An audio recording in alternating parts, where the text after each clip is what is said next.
अस्सलाम वालेकुम व्यूअर्स, उम्मीद करती हूँ कि आप सब खैरियत से होंगे। मैं आज आप लोगों के लिए खांसी का इलाज लेकर आई हूँ या खांसी के लिए एक ज़बरदस्त सी रेमेडी लेकर आई हूँ।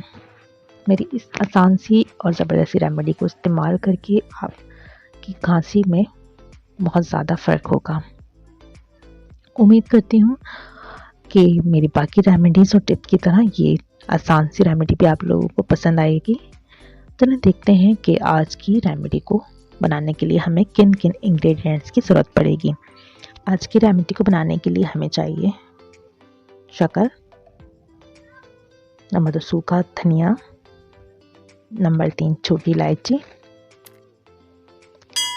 ये तमाम चीज़ें, ये तीनों चीज़ें लेकर आपने हम वज़न लेना है और इनको पीस कर सफ़ूद बना लेना है और किसी जार के अंदर इसको रख लीजिए और दिन में 2 मरतबा इसको एक एक स्पून खा लीजिए। इससे आपकी खांसी के अंदर कमी आएगी और खांसी आपकी ठीक हो जाएगी।